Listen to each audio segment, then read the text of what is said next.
The Scale Podcast. I'm your host, Dr. Spencer Nadolsky, and with us today, we got one of our amazing clinicians back, Dr. Therese Fascio, who is an OBGYN and also one of our awesome clinicians, as I said. And she and I are going to be talking about postpartum wellness.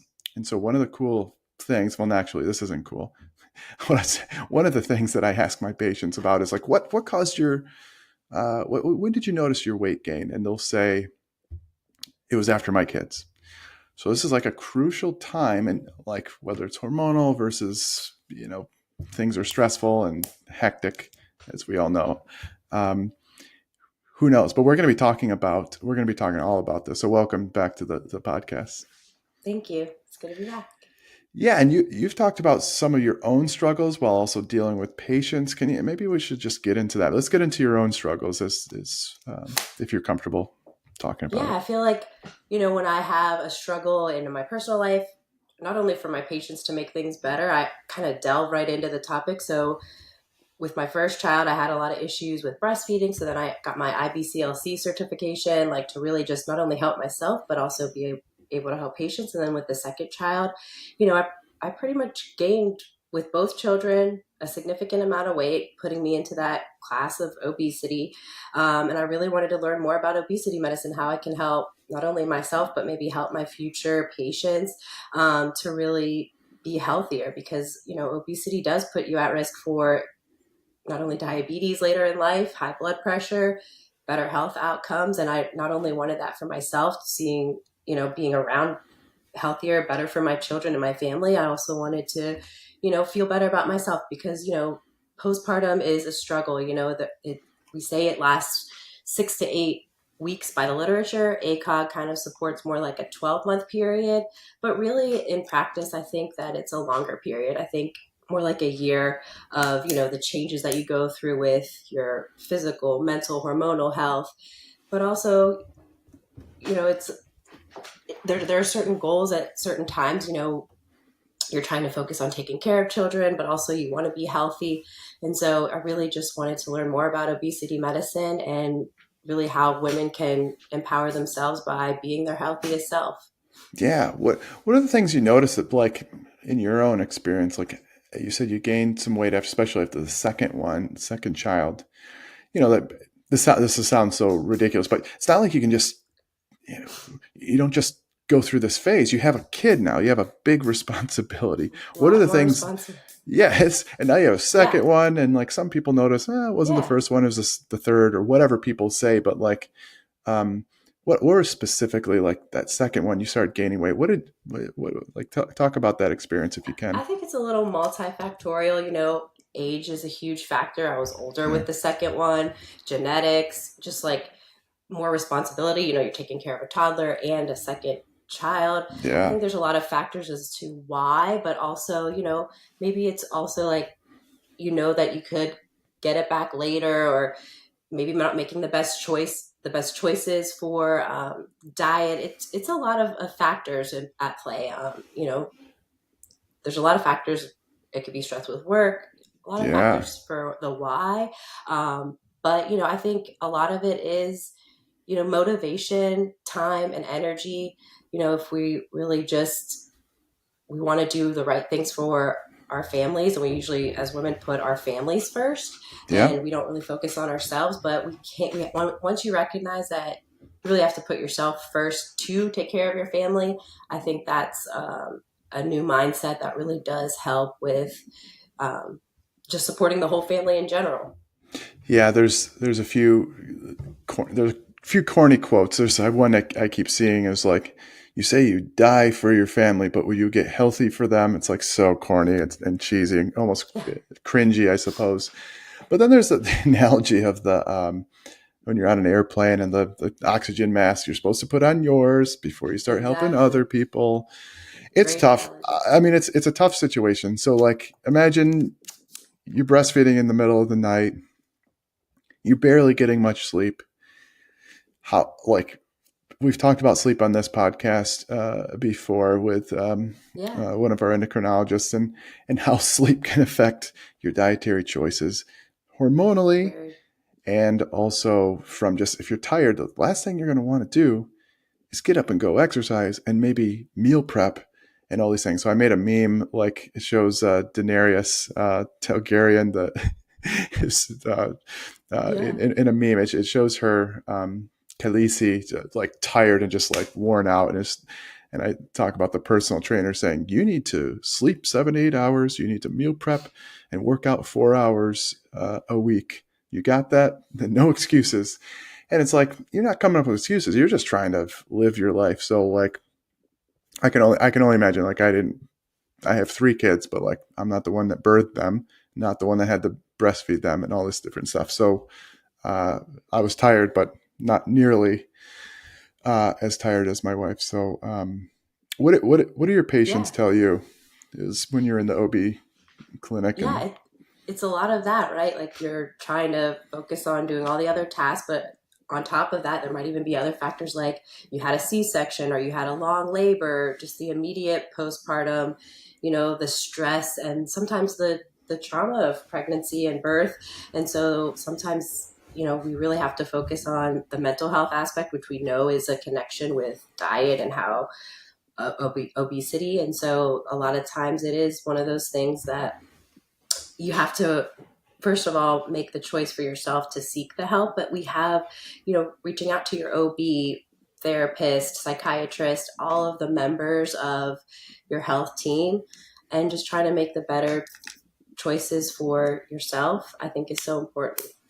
what are like the top like 3 strategies you could give that you help your patients with postpartum? Like I don't I don't know. Like I always talk about acceptance. Like accept that like you're probably going to be tired and it's going to be Yeah. hard to control. You unless you get like a wet nurse, someone else to Yeah. breastfeed your kid. Acceptance, relying on your support. Like, who is your support? Do you have family, friends? Do you need to hire help?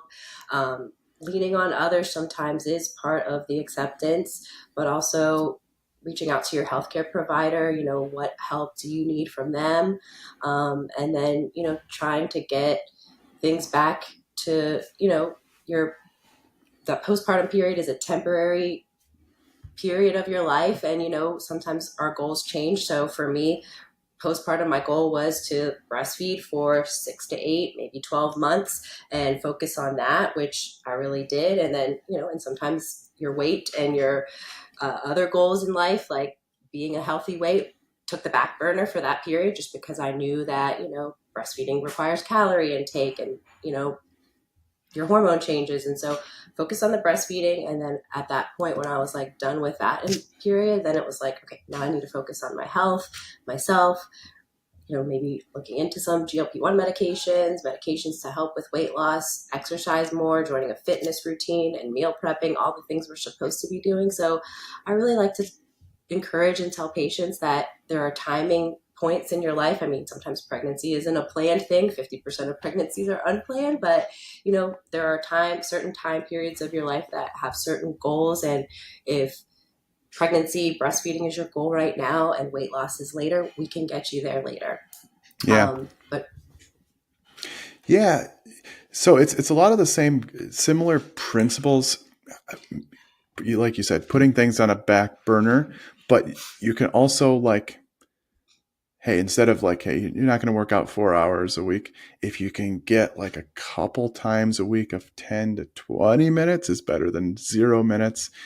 If you can just focus on at least one good meal during the yeah, day and then the other meals are convenient, but maybe it's protein. I always talk about yeah, protein shakes. My wife's like, protein. shut up with your protein shakes. I'm not drinking your Yeah, damn protein shakes. But no, whatever. like I'm thinking of something more whatever convenient goal. stuff, easier stuff. Even just like walking with your baby in the Yeah. stroller when the weather's great, like just little things that you can do that you're not missing out and like pulling out of the family routine, but just incorporating healthy living with the family, like cooking meals. Like that became a big thing for us, like cooking healthier things. At one point with COVID, we were just like ordering DoorDash all the time, but I realized like this is not a good habit. So maybe doing things with the family and incorporating everyone. Um, you know, the older child cuts the vegetables and we cook it together, and just little things like that that you can really bond with each other and not feel so burdened and stressed as the person who probably runs the household, because that is like the postpartum period. You're growing your family and you're sometimes doing everything, but just try to find little things that you can incorporate health as a family. It's not only showing your kids good behaviors, but you're going to be more motivated in the end. Yeah, I like what you said before. Is like leaning on your support. Like sometimes people um, don't want to ask for help, but it's like, hey, I need at least, let's just say we call it shrinking the change. You don't have to work out 4 hours a week, but 2 times a week for like 20 minutes. Can I just have that time to do my quick little workout? Husband, please take the kids. Just give me my 20 minutes. Or as a family, you go out for a long walk. That's what we like to do, like long walks with the babies. Yeah, long walk. That we've done long walks off a short pier. It's a joke. That when it's a hectic time when you have young kids, but yeah, we love our walks. And then like yeah, it doesn't have to be elaborate gourmet meals. Similar principles to like if you have a hectic lifestyle with a job, but now you have a job as taking care of a kid. Try to find ways to incorporate easy to eat fruits and vegetables and lean protein. I like it's the same principles, but now you're in just a more stressful situation, and it's easier said than done. And as a guy, people are like, this guy's mansplaining how to eat when he doesn't know what it's like. But I've seen it firsthand, and I've had a lot of patience, so I understand the difficulty. Can't completely empathize. I can sympathize and try to at least Yeah. help you get around barriers. So that's why I was interested in kind of some of the things that you did that were like, okay, like gaining weight, like what did you do with your meals? You talked about making meals with the family, but like anything else, there's got to be something else that Yeah, you're like, I'm doing this. just incorporating, like you said, like sometimes convenience, like protein shakes were really big for me. Like just knowing that I don't have probably an hour to go sit and eat lunch like I used to with friends or go out, So it's like I'll do a protein shake and kind of like snack on nuts, snack on, the things that we're supposed to be eating. But sometimes you just have to do like the quick little snacks to just keep things going. And sometimes you're always thinking about like, I feel like I think about my kids' meals more than I think about mine. And so we try to like do like healthy things together, things that I would want to eat, now that I've had this enlightenment with obesity medicine. So we just try to motivate each other as a family. I love it. Any other words of wisdom for people that are going through this? Because inevitably someone's listening to this going like, I'm in this period and I don't know what to do. Any other words? Yeah, it's hard. It's definitely I feel like postpartum and pregnancy was harder than OBGYN residency, which was also very hard, but it's a very hard period in your life and you just have to accept it. You have to recognize when you need help and reach out to those around you. So family, your clinicians, your therapist, you have to, get the help that you need, and there are people there that really do want to help you because we've been through it. Yep. I would say think small, not huge changes. But beyond that, I think that's pretty good advice. Thanks so much for coming on and chatting about this. We'll Yeah, have it's to have great. Always have you on good. again to talk about I more love it. gynecological or Yeah. obstetrical Yeah. Always stuff. here. All right. Always.